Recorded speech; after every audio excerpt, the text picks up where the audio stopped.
Welcome welcome back to my YouTube channel Khushi vlogs. So ಇವತ್ತಿನ ವ್ಲಾಗ್ನಲ್ಲಿ ದೇವಸ್ಥಾನಕ್ಕೆ ಹೋಗ್ತಾ ಇದ್ವಿ. ಸೊ ಆ ವ್ಲಾಗ್ನ ಶೇರ್ ಮಾಡೋಣ ಅಂತ ಹೇಳಿ ಇವತ್ತಿನ ವೀಡಿಯೋನ ಸ್ಟಾರ್ಟ್ ಮಾಡ್ತಾ ಇದ್ದೀನಿ. ಸೊ ಯಾರಿನ್ನೂ ನನ್ನ ಚಾನಲ್ನ ಸಬ್ಸ್ಕ್ರೈಬ್ ಮಾಡಿಲ್ಲ, subscribe to my YouTube channel Khushi vlogs. ಹಾಗೆ ವಿಡಿಯೋ ನೋಡೋದ್ರ ಜೊತೆಗೆ ಒಂದು ಲೈಕ್ ಕೂಡ ಮಾಡಿ. ಸೊ ಇವಾಗ ಅಮ್ಮನ ಮನೆಗೆ ಬಂದಿದ್ನಲ್ಲ, ನಾನು ಒಂದು ದೇವಸ್ಥಾನಕ್ಕೆ ಕರ್ಕೊಂಡು ಹೋಗಿ ಅಂತ ಅಪ್ಪನಿಗೆ ಹೇಳಿದ್ದೆ ಮುಂಚೆ ಒಂದು ಸಲ. ಸೊ ಇವತ್ತು ಫ್ರೀ ಇದ್ದರು, ಅದರಿಂದ ಹೋಗೋಣ ಅಂತ ಹೇಳಿ ಹೋಗ್ತಾ ಇದ್ದೀವಿ.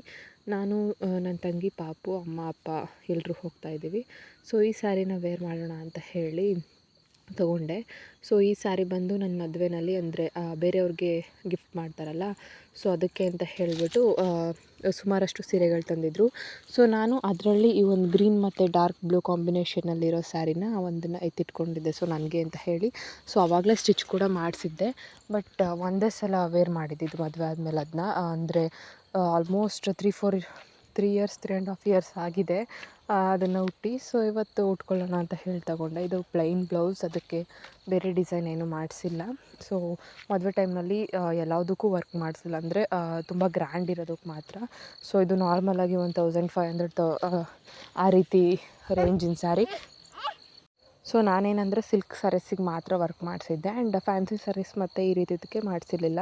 ಸೊ ಆ ಚೈನ್ ಕೂಡ ಆವಾಗಲೇ ತೊಗೊಂಡಿದ್ದಿತ್ತು ಮದುವೆನಲ್ಲೇ, ಆ್ಯಂಡ್ ಈ ಸ್ಯಾರಿ ಕೂಡ. ಸೊ ಆ ಸ್ಯಾರಿಗಿಂತ ನಾನಿವಾಗೊಂದು ಚಿಕ್ಕ ಕ್ಲಿಪ್ಪಿಂಗ್ ಆ್ಯಡ್ ಮಾಡೋಣಲ್ಲ, ಆ ಸ್ಯಾರಿ ಕಾಸ್ಟ್ ಜಾಸ್ತಿ. ಅದು ಅರೌಂಡ್ 2000, ಇದು ಕಡಿಮೆ 1600 ಏನೋ ಕೊಟ್ಟಿದ್ದಕ್ಕೆ. ಆ್ಯಂಡ್ ಈ ಚೈನ್ ಅಂದರೆ ಚೋಕರ್ ಕೂಡ ಆವಾಗಲೇ ತೊಗೊಂಡಿದ್ದು. ಆ್ಯಂಡ್ ಇದೇನೆಂದರೆ ನಂದು ಅರಿಶಿನ ಶಾಸ್ತ್ರದ ದಿನ ಹಾಕಿದ್ದೆ ನಾನು ಅದನ್ನು. ಸೊ ಅದು ಆವಾಗಲೇ ಅಂದರೆ ಹಾರದ ಜೊತೆಗೆ ಸ್ವಲ್ಪ ಅದು ಚೈನ್ ಸೇರಿಕೊಂಡು ಹಾರ ತೆಗಿಬೇಕಾದ್ರೆ ಕಟ್ಟಾಗಿಬಿಟ್ಟಿತ್ತು. ಸೊ ಅದನ್ನ ಹಾಗೆ ಲಿಂಕ್ ಮಾಡಿಕೊಂಡು ಎತ್ತಿಟ್ಕೊಂಡಿದ್ದೆ, ಇದನ್ನು ಕೂಡ ಹಾಕಿರಲಿಲ್ಲ. ಸೊ ಇವತ್ತು ಹಾಕೋಣ ಅಂತ ಅಂದ್ಕೊಂಡೆ. ಅದೇನಂದರೆ ಚೋಕರ್ ಶಾರ್ಟ್ ಅನಿಸುತ್ತೆ, ಚೆನ್ನಾಗಿ ಕಾಣಲ್ಲ, ಬಟ್ ವೇರ್ ಮಾಡಿ ಸ್ವಲ್ಪ ಫ್ರೀ ಬಿಟ್ಟರೆ ಚೆನ್ನಾಗಿ ಕಾಣುತ್ತೆ. ಸೊ ಅದ್ರ ಜೊತೆಗೆ ಇದು ಗೋಲ್ಡ್ ಇಯರಿಂಗ್ಸ್ ವೇರ್ ಮಾಡ್ತಾಯಿದ್ದೀನಿ. ಸೊ ಇದು ಗ್ರೀನ್ ಮತ್ತು ರೆಡ್ ಬೀಡ್ಸ್ ಇರೋದು ಇಯರಿಂಗ್ಸ್ ಇದು. ಸೊ ಅದ್ರದ್ದು ಆ ಚೋಕರ್ ಇಯರಿಂಗ್ಸ್ ಏನು ಅಷ್ಟು ಚೆನ್ನಾಗಿಲ್ಲ. ಸೊ ಅದರಿಂದ ನಾನು ಇಯರಿಂಗ್ಸ್ ಹಾಕ್ತಾಯಿದ್ದೀನಿ, ಅಂದರೆ ಚೆನ್ನಾಗಿ ಕಾಣುತ್ತೆ ನನಗೆ ಈ ಜುಮ್ಕಿ. ಸೊ ಇದನ್ನು ಹಾಕೋಣ ಅಂತ ಹೇಳಿ ಇದು ತಗೊಂಡೆ. ಸೊ ಸ್ಯಾರಿನ ಮೊದಲೇ ನಾನು ಪ್ಲೇಟಿಂಗ್ ಮಾಡಿ ಎತ್ತಿಟ್ಕೊಂಡಿದ್ದೆ ಆವಾಗಲೇ ವಿಡಿಯೋ ಕ್ಲಿಪ್ಪಿಂಗ್ ತೊಗೊಂಡ್ಮೇಲೆ. ಸೊ ಇವಾಗ ಸ್ಯಾರಿ ವೇರ್ ಮಾಡಿಕೊಂಡೆ, ಬೇಗನೆ ಆಗುತ್ತೆ. ಆ್ಯಂಡ್ ಇವಾಗ ಚೈನ್ ಹಾಕಿದ್ದಾಯಿತು, ಆ್ಯಂಡ್ ಮುಖದ್ದೆಲ್ಲ ಮುಗಿದಿದೆ. ಸ್ವಲ್ಪ ಬಿಂದಿ ಇಟ್ಕೋಬೇಕು, ಮತ್ತು ಇದು ಇಯರಿಂಗ್ಸ್ ಹಾಕ್ಕೊಳ್ಳೋದಷ್ಟೇ. ಸೊ ಪಾಪುನ ನನ್ನ ತಂಗಿ ಎತ್ಕೊಂಡಿದ್ಲು, ಆ್ಯಂಡ್ ನಾನು ರೆಡಿ ಆಗಬೇಕಾದ್ರೆ ಅವ್ರು ಯಾರಾದರೂ ಎತ್ಕೊತಾರೆ. ಸೊ ಇವತ್ತು ಪೀಸ್ಫುಲ್ಲಾಗಿ ಯೂಟ್ಯೂಬ್ಗೆ ವೀಡಿಯೋಸ್ನ ಕ್ಯಾಪ್ಚರ್ ಮಾಡ್ಕೊಳ್ತಾ ಇದ್ದೀನಿ, ಬಿಕಾಸ್ ಅವರೆಲ್ಲರೂ ಎತ್ಕೊಂಡಿದ್ದಾಗ ಅಷ್ಟು ಕಷ್ಟ ಆಗೋದಿಲ್ಲ ನನಗೆ. ಸೊ ಎಲ್ಲ ಸಲ ರೆಡಿ ಆದಾಗ ಈ ರೀತಿ ಯಾವ ರೀತಿ ಕಾಣ್ತಿತ್ತು ಅಂತ ಪೂರ್ತಿ ವೀಡಿಯೋ ಅಪ್ಲೋಡ್ ಮಾಡೋಕ್ಕಾಗ್ತಿರ್ಲಿಲ್ಲ. ಸೊ ಇವತ್ತು ನನ್ನ ತಂಗಿ ವೀಡಿಯೋ ಕ್ಯಾಪ್ಚರ್ ಮಾಡಿಕೊಟ್ಲು. ಸೊ ಪಾಪು ಜೊತೆ ಹಾಗೆ ಫೋಟೋಸ್ ಕೂಡ ತಗೊಳ್ತಾ ಇದ್ವಿ. ವಿಡಿಯೋ ಜೊತೆಗೆ ಅಲ್ಲೇ ಕ್ಲಿಕ್ ಮಾಡಿದ್ರೆ ಫೋಟೋಸ್ ಬರುತ್ತಲ್ಲ, ಆ ರೀತಿ ಮಾಡಿಕೊಂಡು ಕ್ಯಾಂಡಿಡ್ ಪಿಕ್ಸ್ ಥರ ತೊಗೊತಾ ಇದ್ವಿ. ಸೊ ಚೋಕರ್ ನಾನು ಹೇಳ್ದಂಗೆ ಈ ರೀತಿ ಕಾಣ್ತಾ ಇದೆ. ಪಾಪುನು ಕೂಡ ರೆಡಿ ಮಾಡಿದ್ದಾರೆ ಅಮ್ಮ, ಅವ್ನಿಗೆ ಟಿ ಶರ್ಟ್ ಹಾಕಿ ಪ್ಯಾಂಟ್ ಹಾಕಿದ್ದಾರೆ. ಅವ್ನದ್ದು ಏನು ಜಾಸ್ತಿ ಹೊತ್ತು ಆಗೋದಿಲ್ಲ, ಅಮ್ಮ ಸ್ನಾನ ಮಾಡಿಸ್ಕೊಟ್ಟು ರೆಡಿ ಮಾಡಿದ್ರೆ ಅವ್ನಿಗೆ. ಸೊ ಯಾವ ದೇವಸ್ಥಾನ ಅಂತ ಹೇಳಿದ್ರೆ ಇಲ್ಲಿ ಹುಲಿಯೂರು ದುರ್ಗ ಅಂತ ಕುಣಿಗಲ್ ಹತ್ರ, ಅಲ್ಲಿ ವಿದ್ಯಾಚೌಡೇಶ್ವರಿ ಅಂತ ಹೇಳಿ ಒಂದು ದೇವಸ್ಥಾನ ಇದೆ. ಸೊ ಅಂದರೆ ಒಂದು 20 ಕಿಲೋಮೀಟರ್ಸ್ ಆಗುತ್ತೆ ನಮ್ಮೂರಿಂದ. ಅಲ್ಲಿ ಹೋಗೋಣ ಅಂತ ಹೇಳಿ ಸೊ ಆಟೋನಲ್ಲೇ ಹೋಗ್ತಾ ಇದ್ವಿ. ಏನಂದರೆ ತುಂಬ ಗಾಳಿ ಇತ್ತಲ್ಲ, ಸೊ ಕೂದಲೆಲ್ಲ ಕಿದ್ರತಾಯಿತ್ತು. ಸೊ ನಾನೇನಂದರೆ ಒಂದು ಹೇರ್ ಬನ್ ಹಾಕ್ಕೊಂಡೆ. ಇವಾಗ ದೇವಸ್ಥಾನ ರೀಚ್ ಆಗಿದ್ದೀವಿ. ಸೊ ಇಲ್ಲೇನಂದರೆ ಜಸ್ಟ್ ನೋಡ್ಕೊಂಡು ಹೋಗೋಣ ಅಂತ ಹೇಳಿ. ಸೊ ಅಮ್ಮ ಅಪ್ಪ ಮುಂಚೆ ಒಂದು ಸಲ ಬಂದಿದ್ದರು. ಸೊ ಅವರು ಚೆನ್ನಾಗಿದೆ ಅಂತ ಹೇಳಿದರು, ಆ್ಯಂಡ್ ನಾರ್ಮಲಾಗಿ ಫೋಟೋಸ್ ವೀಡಿಯೋಸ್ನಲ್ಲಿ ನೋಡಿದ್ದೆ.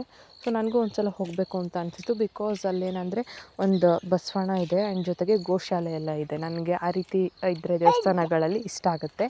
ಸೊ ಹೋಗೋಣ ಅಂತ ಹೇಳಿ. ಸೊ ಇಲ್ಲೇನಂದರೆ ಇಲ್ಲಿ ಕಾಣ್ತಿರೋ ಬಸ್ ಏನಿದೆ ಅದು ಬಸವಣ್ಣಂಗೆ ಅಂತ ಹೇಳಿ. ಸೊ ಯಾರಾದರೂ ಮನೆಗೆಲ್ಲ ಕರ್ಕೊಂಡು ಹೋಗೋರು ಇರ್ತಾರಲ್ಲ, ಸೊ ಅದರಿಂದ ಆ ವೆಹಿಕಲ್ ಮೂಲಕ ಕರ್ಕೊಂಡು ಹೋಗ್ತಾರೆ. ಸೊ ನಮ್ಮ ಮನೆಯಲ್ಲಿ ಏನಂದರೆ ಪಾಪುನ, ಅಂದರೆ ಮನೇಲಿ ಯಾರೂ ಇಲ್ದಾಗ ನಾನೇ ಎತ್ಕೊಂಡು ಹೆಂಗೆ ಅಂದರೆ ನನ್ನ ಜೊತೆನೇ ಇದ್ಬಿಡ್ತಿದ್ದೆ ಅವ್ನು, ಆ ರೀತಿ ಆಗಿದ್ದ. ಇವಾಗ ಒಂದು 4-5 ದಿನದಿಂದ ಅವರೇ ಎತ್ಕೊಳ್ತಾರೆ. ಜಸ್ಟ್ ಮಲಗಿಸೋದು, ಊಟ ಮಾಡಿಸೋದು ಅಷ್ಟೇ ನನ್ನ ಕೆಲಸ. ಒಂದು ಪೂರ್ತಿ ಎಲ್ಲ ಅವರೇ ನೋಡ್ಕೊಳ್ತಾ ಇದ್ದಾರೆ. ಸೊ ಇದೇ ದೇವಸ್ಥಾನ. ಇಲ್ಲೇನಂದರೆ ಒಂದು ರೂಲ್ಸ್, ಸ್ಯಾರಿ ಮತ್ತು ಬಾಯ್ಸ್ಗೇನಂದರೆ ಪಂಚೆ ಶರ್ಟ್ ಮಾತ್ರ, ಈ ಡ್ರೆಸ್ ಕೋಡ್ ಮಾತ್ರ ಅಲೋ ಇರೋದು. ಸೊ ಪೂಜೆ ಎಲ್ಲ ಮುಗೀತು. ಇವಾಗ ಸ್ವಲ್ಪ ಹೊರಗಡೆ ನೋಡ್ಕೊಂಡು ಹೊರಡೋದಷ್ಟೇ. ಸೋನಾ ಇನ್ನೂ ಪೂಜೆ ಮಾಡಿಲ್ಲ, ಬಾಳೆಹಣ್ಣು ತಗೊಂಡಿದ್ಯಾ ನೀನು? ಹಾಂ, ದೇವ್ರಿಗೆ ಜೇಜಿ ಮಾಡ್ತಾನೆ, ಆಮೇಲೆ ತಿನ್ನೋದು ಕೊಡಲಿಲ್ಲ ಅಂತನಾ? ಸೊ ನನಗೆ ಗೊತ್ತಿರಲಿಲ್ಲ ಈ ರೀತಿ ಇಲ್ಲಿ ಡ್ರೆಸ್ ಕೋಡ್ ರೂಲ್ಸ್ ಕಂಪಲ್ಸರಿ ಇರೋದು ಅಂತ ಹೇಳಿ. ನಾನು ಯೂಶ್ವಲಾಗಿ ಯಾವುದೇ ದೇವಸ್ಥಾನಕ್ಕೆ ಹೋದರೂ ಕೂಡ ಸ್ಯಾರಿನೇ ವೇರ್ ಮಾಡೋದು. ಅದರಿಂದ ನಾನು ಸ್ಯಾರಿ ಹಾಕ್ಕೊಂಡಿದ್ದೆ ನಾರ್ಮಲಾಗಿ. ಅದರಿಂದ ನನಗೇನು ತೊಂದರೆ ಆಗಿರಲಿಲ್ಲ. ಸೊ ಡ್ರೆಸ್ ಹಾಕಿದ್ರೂ ಕೂಡ ಅದಕ್ಕೆ ದುಪಟ್ಟ ಹಾಕಬೇಕು. ಆ್ಯಂಡ್ ಜೆಂಟ್ಸ್ಗೆ ಏನಿದ್ರು ಅವ್ರಿಗೆ ಪಂಚೆ ಮತ್ತು ಶರ್ಟ್ ಅಷ್ಟೇ ಡ್ರೆಸ್ ಕೋಡ್ ಅಲೋ ಇರೋದು. ಇಲ್ಲಾಂದರೆ ಹೊರಗಡೆಯಿಂದ ನೋಡ್ಕೊಂಡು ಹೋಗ್ಬೋದು ಅಷ್ಟೇ, ದೇವಸ್ಥಾನದ ಒಳಗಡೆ ಬಿಡೋದಿಲ್ಲ. ಸೊ ನಾನು ಹೇಳಿದ್ನಲ್ಲ ಬಸವಣ್ಣ ಇದೆ ಇಲ್ಲಿ ಅಂತ ಹೇಳಿಬಿಟ್ಟು, ಸೊ ಅಲ್ಲಿ ನೋಡೋಣ ಅಂತ ಬಂದ್ವಿ. ಬಟ್ ಅಲ್ಲಿ ಇವತ್ತು ಬಿಡ್ತಿರ್ಲಿಲ್ಲ ನೋಡಲಿಕ್ಕೆ ಅಂತ ಹೇಳಿ, ಹಾಗೆ ವಿಂಡೋನಲ್ಲಿ ಕಾಣ್ತಿತ್ತು, ಅಲ್ಲೇ ನೋಡಿಕೊಂಡು ಪಾಪಗೂ ಕೂಡ ತೋರಿಸ್ಕೊಂಡು ಕರ್ಕೊಂಡು ಬಂದ್ವಿ. ಸೊ ದೇವಸ್ಥಾನದಲ್ಲೇ ಊಟ ಮುಗಿಸ್ಕೊಂಡು ಹೋಗೋಣ ಅಂತ ಅಂದ್ಕೊಂಡ್ವಿ. ಸೊ ಇದೆಲ್ಲ ನೋಡಿದ್ದಾದಮೇಲೆ ಸ್ವಲ್ಪ ಹೊತ್ತು ಇಲ್ಲೇ ಕೂತಿದ್ದು ಊಟ ಮಾಡ್ಕೊಂಡು ಹೋಗೋದು ಅಂತ ಅಂದ್ಕೊಂಡ್ವಿ. ಸೊ ಇಲ್ಲೇನಂದರೆ ಹೂ ಬಿಟ್ಟಿದೆ ಇಲ್ಲಿ. ಸೊ ನಾನು ಈ ರೀತಿ ಫ್ಲವರ್ಸ್ ಅಂದರೆ ಹೂವಿನ ಗಿಡ ಹಾಕಬೇಕು ಅಂತ ಅಂದ್ಕೊಂಡಿದ್ದೀನಿ. ಬಟ್ ನಾನು ನರ್ಸರಿಗೆ ಹೋದಾಗ ಕೆಲವೊಂದು ಕಡೆ ಏನಂದರೆ ಆ ಥರ ಸಿಗೋದಿಲ್ಲ, ನಮಗೊಂದು ಥರದ್ದು ಬೇಕಿರುತ್ತೆ. ಬಟ್ ಅಲ್ಲಿ ಇನ್ನೊಂದು ಥರದ್ದಿರುತ್ತೆ. ಆವಾಗ ಏನಾಗುತ್ತೆ ಅಂದರೆ ಇಷ್ಟ ಆಗೋದಿಲ್ಲ, ತಗೊಳ್ಳೋದಿಲ್ಲ. ಇದ್ದಾವೆ ತುಂಬ ಗಿಡಗಳು ಹಾಕಿದ್ದೀನಿ, ಬಟ್ ಯಾವೂ ಅಷ್ಟು ಬ್ರಾಡಾಗಿಲ್ಲ, ಅಂದರೆ ಅಷ್ಟು ದೊಡ್ಡ ಹೂವಿಲ್ಲ, ಎಲ್ಲ ಚಿಕ್ಕ ಚಿಕ್ಕ ಹೂಗಳು ಆ ಥರ. ಆ್ಯಂಡ್ ಕಲರ್ ಕೂಡ ಆ ಥರದ್ದಿಲ್ಲ. ಸೊ ನೆಕ್ಸ್ಟ್ ಟೈಮ್ ಎಲ್ಲಾದರೂ ಹೋದಾಗ ನೋಡಿ ಆ ರೀತಿ ಫ್ಲವರ್ಸ್ ಅಂದರೆ ಹೂವಿನ ಗಿಡಗಳು ತಂದು ಹಾಕಬೇಕು. ಅಂದರೆ ಇಲ್ಲಿ ಜಾಗ ತುಂಬ ದೊಡ್ಡದಿತ್ತಲ್ಲ, ಪಾಪು ಏನಂದರೆ ಸುಮ್ಮನೆ ಕೂರ್ತಿರ್ಲಿಲ್ಲ, ಅಲ್ಲಿ ಇಲ್ಲಿ ಓಡೋಗ್ತಿದ್ದ. ಸೊ ಅಮ್ಮ ಅಪ್ಪ ಇನ್ನೂ ದೇವಸ್ಥಾನದ ಒಳಗಡೆನೇ ಇದ್ದರು. ಅದರಿಂದ ಪಾಪುನ ನಾನೇ ನೋಡ್ಕೊಳ್ತಾ ಇದ್ದೆ. ಸೊ ಅವನಿಗೆ ಸ್ವಲ್ಪ ಹಣ್ಣು ತಂದಿದ್ದೆ, ಅದನ್ನು ಕೊಟ್ಟೆ, ತಿನ್ಕೊಂಡ. ಆ್ಯಂಡ್ ಇಲ್ಲಿ ಕೂತ್ಕೊಳ್ಳೋಕೆ ಜಾಗ ಇತ್ತಲ್ಲ, ಕೂತ್ಕೊಂಡು ಆಟ ಆಡ್ತಾ ಇದ್ದಾನೆ. ಸೊ ಅವನಿಗೆ ಮನೇಲಿರೋದಕ್ಕಿಂತ ಈ ರೀತಿ ಹೊರಗಡೆ ಎಲ್ಲಾದರೂ ಕರ್ಕೊಂಡು ಬಂದಾಗ ಆರಾಮಾಗಿರ್ತಾನೆ. ಅಂದರೆ ಓಡಾಡ್ತಾ ಇರ್ತಾನೆ, ಬಟ್ ಅಳೋದು ಈ ರೀತಿ ಮಾಡೋದಿಲ್ಲ. ಮನೆಯಲ್ಲಿದ್ದರೆ ಸ್ವಲ್ಪ ಅಳೋದು ಈ ರೀತಿ ಮಾಡ್ತಿರ್ತಾನೆ. ಹೊರಗಡೆ ಕರ್ಕೊಂಡು ಬಂದರೆ ತುಂಬ ಅಂದರೆ ತುಂಬ ಆರಾಮಾಗಿರ್ತಾನೆ ಅವನು. ಸೊ ಇವಾಗ ಊಟ ಎಲ್ಲ ಮುಗಿಸ್ಕೊಂಡ್ವಿ. ಸ್ವಲ್ಪ ಹೊರಗಡೆ ಕೆಲಸ ಇದೆ, ಎಲ್ಲದನ್ನು ಮುಗಿಸ್ಕೊಂಡು ಮನೆಗೆ ಹೋಗಬೇಕು. ಸೊ ನಮಗೆ ಜಸ್ಟ್ ಒಂದು 30 ಮಿನಿಟ್ಸ್ ಬೇಕಾಯ್ತು ಅಷ್ಟೇ ಇಲ್ಲಿಗೆ ಬರೋದಕ್ಕೆ. ಆ್ಯಂಡ್ ಹೋಗ್ಲಿಕ್ಕೆ ಕೂಡ ಅಷ್ಟೊತ್ತೇ ಬೇಕಾಗುತ್ತೆ. ನಾವು 12 ಹೊರಟು 12:30 ಅಷ್ಟರಲ್ಲೆಲ್ಲ ಬಂದ್ವಿ ಇಲ್ಲಿಗೆ.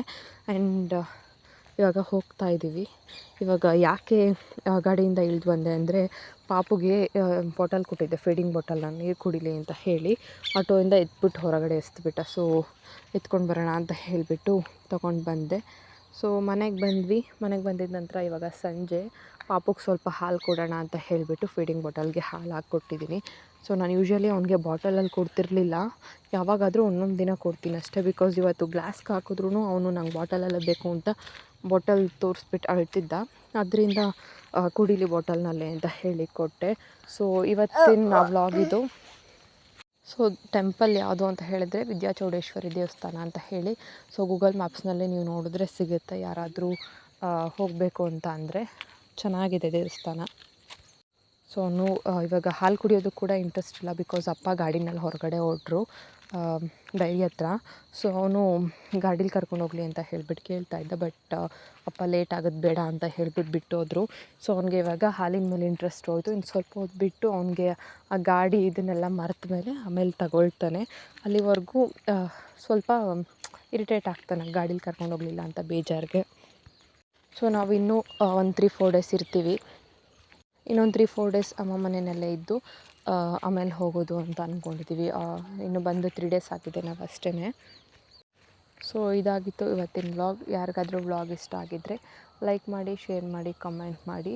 ಹಾಗೆ ನನ್ನ ಚಾನಲ್ನ ಯಾರಾದರೂ ಹೊಸ್ದಾಗಿ ನೋಡ್ತಾ ಇದ್ದರೆ ವಿಡಿಯೋನ, ನನ್ನ ಚಾನಲ್ನ ಸಬ್ಸ್ಕ್ರೈಬ್ ಮಾಡ್ಕೊಳ್ಳಿ. ಇದೇ ರೀತಿ ವೀಡಿಯೋಸ್ ಬೇಕಂದರೆ ಕಾಮೆಂಟ್ ಮಾಡಿ. ಡೈಲಿ ವ್ಲಾಗ್ಸ್ ಬೇಕಾ ಅಥವಾ ಈ ರೀತಿ